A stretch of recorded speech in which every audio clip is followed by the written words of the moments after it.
더 큰 명절인 주일을 지키며 하나님 앞에 예배하러 나온 여러분 모두를 환영합니다. 그리고 주님의 이름으로 축복합니다. 오늘은 역대기 상에 이어서 역대기 하 말씀 속으로 들어왔습니다. 역대기 하 말씀은 하나님께서 다윗의 뒤를 이어 솔로몬 그리고 다윗 왕조를 통해서 계속해서 보존과 성취를 이어나갈 것임을 알도록 하기 위해서 기록이 되었습니다. 역대기 역사는 포로기 이후에 실망과 좌절에 빠져 있는 이스라엘 백성들의 신앙을 북돋아 주고자 기록되었는데, 이를 위해서 신앙의 한 모델을 제시를 하고 있습니다. 그가 바로 다윗입니다. 다윗은 이스라엘의 왕이 된 다음에 가장 먼저 기랏 여아림에 70년 동안 방치되어 있던 하나님의 언약궤를 운반해 와서 예루살렘에 안치하였습니다. 이것은 사울 왕처럼 여호와께 묻지 않는 죄를 범하지 않겠다는 다윗의 결단이요, 또 자신과 이스라엘은 오직 하나님의 말씀 따라 행하는 삶을 살아가겠다는 다윗 왕의 확고한 믿음의 의지였습니다. 그리고 또 한 가지 다윗의 삶에 있어서 중요한 신앙 정신 하나는, 그가 하나님의 성전을 아주 열렬히 사모하였다는 사실입니다. 성전은 하나님이 우리의 경배를 받으시는 곳이요, 영이신 하나님이 이 땅에 임재하는 장소이기도 합니다. 다윗이 성전을 사모했다는 이 말은 다윗이 하나님 사랑하는 마음이 정말 남달랐다는 의미입니다. 그래서 다윗은 자기가 직접 성전 건축을 하지는 않았지만 성전 건축을 위해서 완벽한 준비를 다 해 놓았습니다.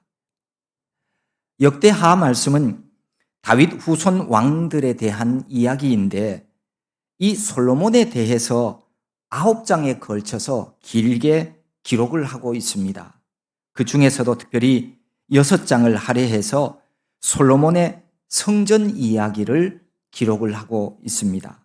그래서 성전 건축을 준비하고 그것을 실행에 옮겨서 성전 건축을 완공하는 이야기가 아주 상당히 길게 2장부터 5장까지 4장에 걸쳐서 소개를 하고 있습니다. 이렇게 성전을 건축하고 그동안 장막에 거하였던 언약궤를 드디어 성전에 안치하였습니다. 그때 하나님의 영광이 그 성전에 가득했다고 기록하고 있습니다. 이제 언약궤가 예루살렘 성전에 안치됨으로 해서 이스라엘 백성들은 바로 이 성전을 구심점으로 해서 신앙적인 일체감과 민족적인 동질성을 가지게 되었습니다. 오늘 우리가 읽은 본문은 성전 낙성식에 대한 하나님의 응답을 기록하고 있는 내용입니다. 솔로몬이 기도하자 하늘의 불과 영광으로 응답하셨던 하나님께서 성전 낙성식 후 친히 이 솔로몬에게 나타나셔서 언약을 하시는 그런 내용입니다. 특별히 이것을 성전 언약이라고 일컫는 이유는 성전 낙성식 후에 성전과 관련되어 약속하신 말씀이기 때문입니다. 오늘 성경에 보면 솔로몬이 자기가 이루고자 한 것을 다 형통하게 이루었다라고 그렇게 기록하고 있습니다. 하지만 사실 실제적으로는 솔로몬 왕이 자기가 하고 싶은 대로, 자기가 원하는 대로 이 성전을 지었다는 이야기는 아닙니다. 여호와께서 솔로몬에 붙인 다윗에게 주신 설계도에 따라서 그 성전 건축이 이루어진 겁니다. 그 사실은 역대기상 28장에 보면 아주 정확하게 기록되어 있습니다.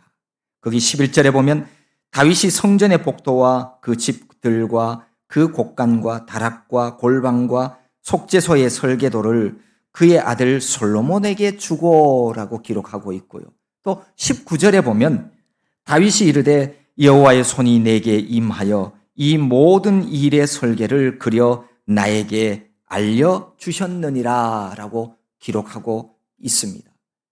우리가 얘기하는 모세의 회막도 모세가 마음대로 그렇게 지은 것 아니었어요. 하나님이 주신 설계도에 따라서 만들어졌듯이 바로 이 솔로몬 성전도 솔로몬 자신의 의도대로 자신의 마음대로 그렇게 되어진 것은 아니었습니다. 그럼에도 불구하고 솔로몬이 이루고자 한 것을 다 형통하게 이루었다라고 기록한 이유가 있습니다. 그것은 바로 하나님께서는 참 마음으로 자원하고 순종하는 사람들을 들어서 하나님 사역에 사용하고 계신다는 것을 보여주기 위한 것입니다. 하나님의 나라는 인간의 계획에 의하여 건설되는 나라가 아닙니다. 하나님의 계획에 순종하며 자원하는 사람들에 의해서 건설되어지는 나라, 그 나라가 하나님의 나라입니다. 그 밤에 하나님께서 솔로몬에게 나타나셨습니다. 그리고는 이렇게 말씀하십니다. 내가 너의 기도를 들었다. 나는 내가 지은 이 성전을 선택해서 거기에서 제사를 받을 것이다. 하나님은 성전을 기뻐하시면서 그 성전에서 우리의 예배를 받으시겠다고 하십니다. 그러면서 거기 13절, 14절에서 이렇게 말씀합니다. 우리 성경 보면서 함께 읽도록 하겠습니다. 혹 내가 하늘을 닫고 비를 내리지 아니하거나 혹 메뚜기들에게 토산을 먹게 하거나 혹 전염병이 내 백성 가운데 유행하게 할 때에 내 이름으로 일컫는 내 백성이 그들의 악한 길에서 떠나 스스로 낮추고 기도하여 내 얼굴을 찾으면 내가 하늘에서 듣고 그들의 죄를 사하고 그들의 땅을 고칠지라. 아멘. 여러분, 이 말씀 안에는 정말 우리가 기억하고 가슴에 새겨야 할 중요한 교훈 몇 가지가 있습니다. 첫 번째는 비를 내리지 아니하거나 메뚜기들에게 토산을 먹게 하거나 전염병이 유행할 때, 이런 재앙의 날이 오는데 이런 때에는 모두가 다 회개하고 기도할 때임을 깨달아야 한다는 하나님의 말씀입니다. 가뭄으로 비가 오지 않고 메뚜기나 짐승들이 농작물을 다 먹어치우고 전염병이 유행하는 등 이런 일들이 일어날 때 이 모든 일들은 하나님이 하시는 일입니다. 하나님의 사인입니다. 오늘 성경 말씀을 자세히 보세요. 거기 보면 내가 하늘을 닫고 비를 내리지 아니하거나 라고 말씀합니다. 누가 비를 내리지 않게 한다고요? 내가, 하나님이 하늘을 닫으시면 비는 내리지 않습니다. 인간이 만든 여러 학문 중에 과학이라고 하는 학문이 있습니다. 그 과학을 통해서 여러 가지 지식을 가지고 이 세상의 원리와 이치들을 설명해 나가고 있죠. 그 과학이 비 오는 원리를 설명을 하고는 있지만, 그러나 과학이 비를 오도록 하지는 못합니다. 그 얘기는 무슨 얘기예요? 인간의 학문인 과학이라고 하는 것이 불완전하다는 거예요. 그 원리를 정말 정확하게 알면, 원리를 알면 비가 오게 할 수도 있어야죠.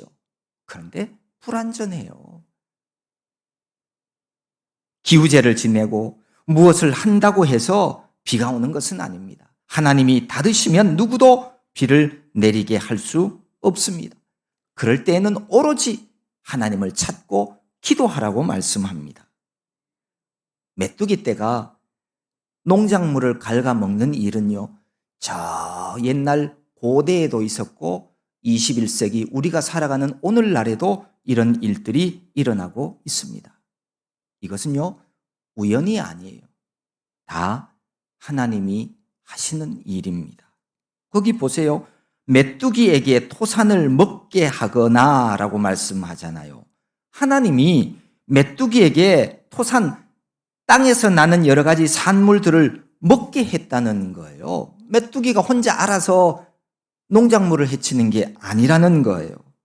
메뚜기 때도 이 만물의 주인인 하나님을 알고 그 하나님의 명령을 따라서 움직이고 살아가는 거예요.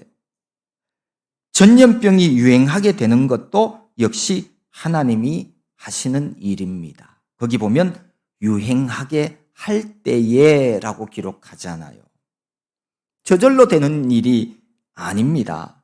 하나님이 그렇게 하신 거예요. 얼마 전에 있었던 코로나19 팬데믹 상황도 하나님과 상관없는 일이라고 누가 감히 그렇게 얘기할 수 있겠어요? 비가 내리지 않고 메뚜기가 토산을 먹고 전염병이 유행하는 것은 일종의 하나님의 사인입니다. 이렇게 하나님의 사인이 임하면, 하나님이 사인을 주시면 사람은 회개하고 기도해야 할 때임을 깨닫는 자가 되라는 겁니다. 그런 사람이 복된 자라는 거예요. 두 번째로는, 그러면 이 모든 재앙, 하나님이 주신 사인 앞에서 우리가 어떻게 해야 되느냐, 뭘 해야 되느냐? 하나님은 감사하게도 우리에게 자세하게 설명을 해주고 계십니다. 내 이름으로 일컫는 내 백성이 그들의 악한 길에서 떠나 스스로 낮추고 기도하여 내 얼굴을 찾으라. 여기 내 이름으로 일컫는 내 백성이라고 하는 이 표현 안에는 이런 의미가 포함이 되어 있습니다. 그들이 여호와께 속한 자이고 여호와께 속한 자이기 때문에 여호와께서 그들을 보호하신다라고 하는 말입니다. 하나님께 속한 하나님 백성은 하나님께서 생명싸개로 보호해 주십니다. 반드시 보호해 주십니다. 하지만 아무리 하나님의 백성이라 하더라도 여호와를 인정하지 아니하고 죄악된 길에서 떠나지 아니할 때에는 하나님으로부터 버림받을 수도 있습니다.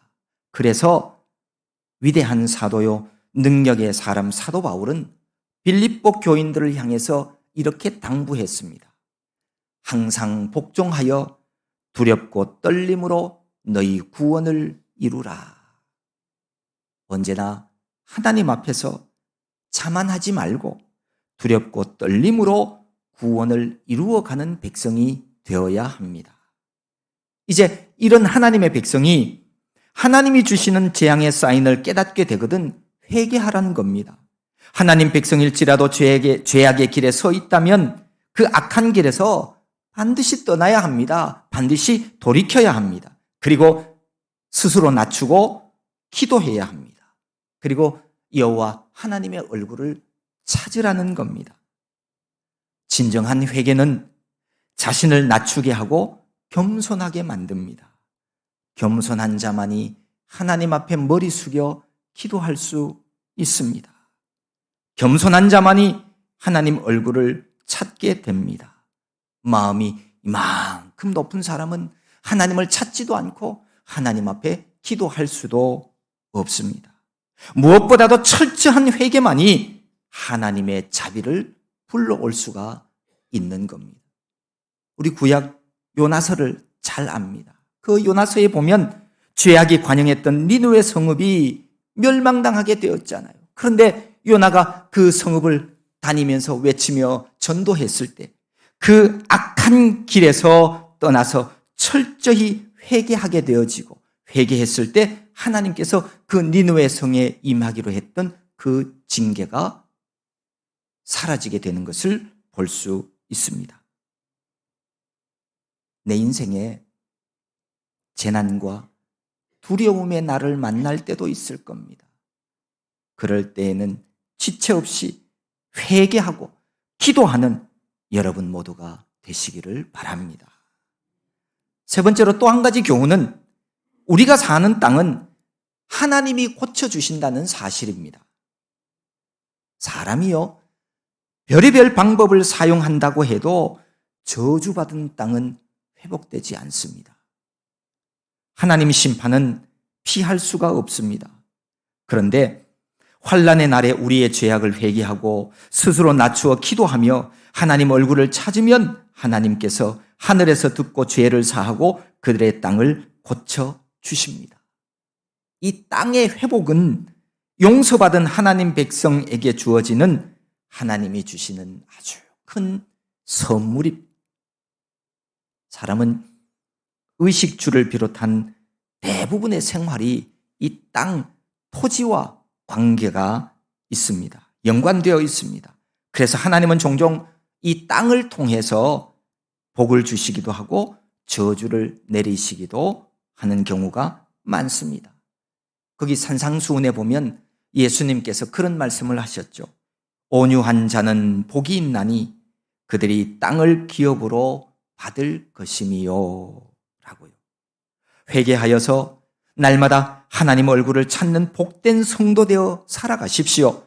그러면 하나님이 우리가 사는 땅을 고쳐주신다고 약속하고 계십니다. 저주받은 땅에는 누구도 편안하게 살아갈 수가 없습니다. 오늘 15절에 보면 하나님은 솔로몬에게 이렇게 말씀하셨죠. 이제 이 성전에서 하는 기도에 내가 눈을 들고 귀를 기울이겠다. 여러분, 왜 이토록 성전이 중요할까요? 성전은 하나님 이름이 있는 곳이기 때문입니다. 하나님 이름으로 부르짖는 성도들의 기도에 하나님께서 응답하시겠다는 뜻입니다. 그리고 나서 16절에 보면 하나님은 내 눈과 내 마음이 항상 여기에 있으리라 라고 선언하십니다. 사실 우리가 읽은 이 7장 앞에 6장에 보면 솔로몬이 하나님께 그렇게 기도했어요. 주께서 전에 말씀하시기를 내 이름을 거기에 두리라 하신 곳 이 성전을 향하여 주의 눈이 주야로 보시오며 종이 이곳을 향하여 비는 기도를 들으시옵소서라고요. 그러니까 솔로몬이 기도한 내용을 하나님이 다 들으셨어요. 다 듣고 그의 간구에 하나님이 오늘 7장에서 응답해 주시는 거예요. 하나님을 믿는 성도들이 성전 중심, 교회 중심의 신앙생활을 해야 하는 이유가 바로 여기에 있습니다. 하나님의 눈과 하나님의 마음이 항상 여기 성전에 있기 때문입니다. 그래서 성도는요, 성전 가까이서 살아가는 것이 영적으로 얼마나 큰 복인지 몰라요. 성경 말씀처럼 모이기에 힘쓰는 거룩한 성도 되려면 성전이 멀어서는 불리해요. 집이 멀다는 핑계로 모이기를 패하는 자가 되어지기 시작하면 내 신앙은 정체되기 시작합니다. 내 신앙생활에는 문제가 생기기 시작합니다. 물리적인 거리는 마음의 거리와 무관하지 않습니다. 물론 이 얘기가 성전이 먼 사람은 교회 오지 말라는 얘기가 아니에요. 오해하지 마세요. 물리적으로 성전과 집이 멀리 떨어져 있다면 그걸 핑계 삼지 말라는 거예요. 핑계 삼지 말고 더더욱 열심을 내어서 믿음의 거리가 멀어지지 않도록 해야 돼요. 거리 멀면 멀어질 수 있는 요건을 많이 갖추고 있어요. 그렇기 때문에 이 성전이 우리의 삶에 있어서 중요한 겁니다. 복음서에서 보면 예수님은 그 바리새인들을 향해서 내가 너희에게 이르노니 성전보다 더 큰 이가 여기 있느니라 이렇게 말씀하셨어요. 자기 자신에 대한 말씀입니다. 오늘 구약시대 솔로몬 성전을 향한 하나님의 성전에 대한 이 말씀은 완전한 성전 되시는 예수 그리스도와 연관되어 있습니다. 그뿐만 아니라 성령이 내주하시는 전인 신약시대의 백성 바로 우리들과도 관계가 되어지는 말씀입니다. 고린도전서 3장에서 하나님은 이렇게 말씀합니다. 너희는 너희가 하나님의 성전인 것과 하나님의 성령이 너희 안에 계시는 것을 알지 못하느냐? 누구든지 하나님의 성전을 더럽히면 하나님이 그 사람을 멸하시리라. 하나님의 성전은 거룩하니 너희도 그러하니라. 하나님 백성된 성도라면 항상 자신이 하나님 눈과 하나님 마음이 향하고 있는 하나님의 성전이라고 하는 이 사실을 여러분 꼭 명심하고 살아가야 돼요. 거룩한 하나님의 성전이기에 우리의 모든 언행을 각별히 조심하며 살아가야 되는 이유가 바로 여기에 있습니다. 성전에는 하나님의 영광이 있어야 돼요. 하나님의 영광이 떠나면 그거는 성전 될 수 없습니다. 하나님은 또 17절에서 이렇게 말씀하셨대요. 내가 만일 내 앞에서 행하기를 내 아버지 다윗이 행한 것과 같이 하여 내가 내게 명령한 모든 것을 행하여 내 율례와 법규를 지키면 내가 내 나라 왕위를 견고하게 하되 전에 내가 내 아버지 다윗과 언약하기를 이스라엘을 다스릴 자가 내게서 끊어지지 아니하리라 한 대로 하리라. 다윗이 행한 것과 같이 하나님 명령에 순종하여 율례와 법규를 지키면 다윗과 약속한 대로 이스라엘을 다스릴 자가 끊어지지 않게 하겠다는 또 한 번의 하나님의 약속입니다. 다윗은 모든 사람들이 닮아가야 할 인물로 성경은 여러 번 언급을 하고 있습니다. 물론 다윗이 전혀 범죄하지 않았기 때문에 이렇게 말씀하시는 것은 아니에요. 다윗이 하나님 앞에서 겸허하며 변치 않는 마음으로 온전히 행하려 했기 때문입니다. 솔로몬에게만 다윗처럼 그렇게 살아가라고 하는 말씀도 아닙니다. 우리도 다윗처럼 하나님을 사랑하고 하나님의 눈과 마음이 머무는 성전을 사랑하고 하나님 뜻에 순종하며 살아야 한다는 뜻이 바로 거기에 담겨져 있습니다. 우리 아름다운 교회도 그런 성도들이 되어야 하겠습니다. 성경이 기록하고 있는 성경의 역사를 보면, 역사적으로 보면 이 다윗 왕가는 이스라엘이 남유다와 북이스라엘로 갈라지고 또 나중에 결국 바벨론으로 잡혀가는 포로 시대를 맞이하면서 사실은 다윗을 통한 왕위 계승의 정통성은 끊어지고 말았습니다. 그런데도 하나님께서 다윗과 언약한 대로 이스라엘을 다스릴 자가 내게서 끊어지지 아니하리라고 하신 말씀의 이유가 뭘까요? 여기에는 이유가 있어요. 이 약속은 다윗의 자손인 예수 그리스도를 통해서 영적 의미의 다윗 왕조가 계승될 것이라고 하는 사실을 뜻하는 말씀입니다. 만왕의 왕으로 이 땅에 오신 예수 그리스도의 성육신이 바로 그것입니다. 이 땅에는 악한 영의 온갖 방해가 있고 우리 인간의 어리석음과 둔함이, 부족함이, 부패함이 있음에도 불구하고 하나님의 언약은 변하지 않습니다. 하나님의 나라는 영원합니다. 우리가 자주 부르는 찬송가에 보면 이런 찬송 가사가 있습니다. 내 마음이 낙심되며 근심에 눌릴 때 주께서 내게 오사 위로해 주시네. 희망이 사라지고 친구 날 버릴 때 주 내게 속삭이며 새 희망 주시네. 번민이 가득 차고 눈물이 흐를 때 주 나의 곁에 오사 위로해 주시네.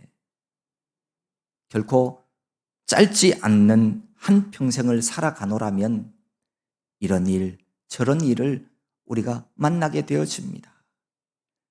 추석 명절처럼 지친 일상에서 쉴 수도 있고 사랑하는 사람들과 함께하는 시간들이 있기도 하지만 내가 원하지 않는 힘들고 어려운 순간들도 맞이하게 됩니다. 내 마음이 낙심되며 근심에 눌릴 때 만사가 다 귀찮고 몸 안에서 분노가 들끓습니다. 그럴 때 나를 찾아오시는 분이 계십니다. 주께서 내게 오셔서 나를 위로해 주십니다. 주님은 내가 너희를 위로해 주겠다고 약속하셨습니다. 바로 그분이 우리 주님이십니다. 또 희망이 사라지고 고개를 들어보면 사방팔방에 절망과 어둠뿐일 때도 얼마든지 있습니다. 그때에도 주님은 나에게 속삭이시며 나에게 새 희망을 주십니다.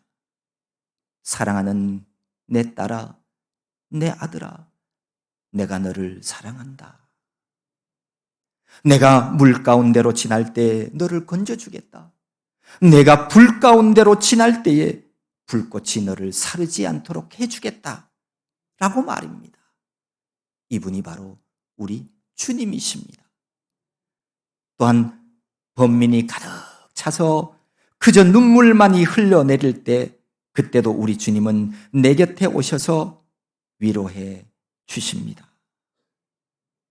이 세상에 어떤 갑부나 어떤 권력자도 맛볼 수 없고 누릴 수 없는 인생의 위로와 새 희망을 하나님은 그의 백성들에게 선물로 주시는 겁니다.